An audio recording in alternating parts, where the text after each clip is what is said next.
Chicken cheese tacos இதோட recipe பார்க்கலாம். நான் வந்து சப்பாத்தியை ஒன் சைட் மட்டும் டோஸ்ட் பண்ணி எடுத்திருக்கேன். இந்த சப்பாத்தியில் வந்து ஸ்வீட் பொட்டேட்டோ போட்டிருக்கேன்.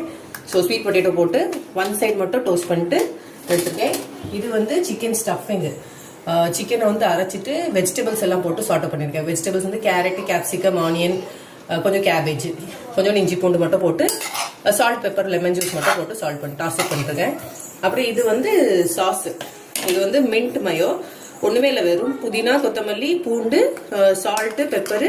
அப்புறம் பேஸ்க்கு வந்து நான் பன்னீர் யூஸ் பண்ணியிருக்கேன். ஒரு 50 கிராம்ஸ் பன்னீர் வந்து பேஸ்ட் பண்ணி அரைச்சி வச்சிருக்கேன். ஸோ இதான் வந்து இதோட பேஸு. அப்புறம் சீஸ் ஷெட் பண்ணி வச்சிருக்கேன், மொசரல்லா சீஸ். உங்களுக்கு சீஸ் வேணாலும் நீங்கள் அவாய்ட் பண்ணிக்கலாம்.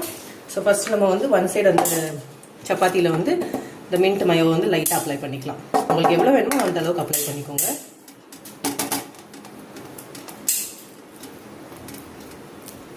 அப்ளை பண்ணிட்டு சிக்கன் ஸ்டஃபிங்கை வந்து அப்படியே ப்ளேஸ் பண்ணிட்டு மேலே வந்து மொசரல்லா சீஸ். நீங்கள் குழந்தைங்களுக்கு கொடுக்குறீங்கன்னா சீஸ் போட்டுக்கலாம், பெரிய ஆளுக்குன்னா சீஸ் வேணால் அவாய்ட் பண்ணிடுங்க.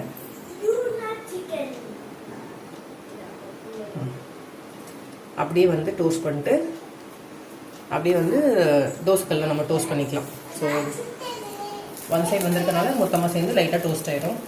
சரி, அப்படி திருப்பி போட்டிங்கன்னா நல்லா டோஸ்ட் ஆகிடும். ஸோ நான் ரெண்டும் ஒரே இதாக போட்டேன். ஃபர்ஸ்ட் இது நான் மாற்றி போட்டேன். ஸோ இப்போ வந்து எந்த சைடு வேகலையோ அந்த சைடு வெளியே வந்து நீங்கள் வச்சுருங்க. எந்த சைடு வந்திருக்கோ அதுக்குள்ளே ஸ்டஃபிங் வச்சுருங்க. ஸோ இப்படி வச்சுட்டு சீஸ் எந்த சைடு இருக்கோ அந்த சைடு நீங்கள் வேக வச்சிங்கன்னா அந்த சீஸ் மெல்ட் ஆகி கரெக்டாக இருக்கும். நீங்கள் இதை வந்து ரோலும் பண்ணிக்கலாம். சரி, நான் இந்த டைம் வந்து டாக்கோஸ் மாதிரி பண்ணுறேன்.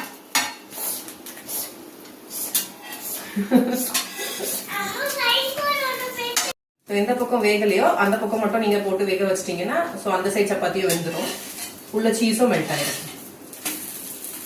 உங்களுக்கு கிறிஸ்பியா வேணும்னா இன்னும் கொஞ்சம் நேரம் வச்சுக்கலாம். எனக்கு தெரிஞ்சு இது போதும்.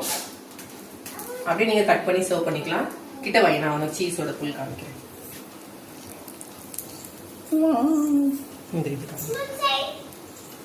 ஓ சூது. ஸோ ஸ்டஃபிங் வந்து உள்ள அப்படியே ஸ்டிக் ஆகிக்கும்.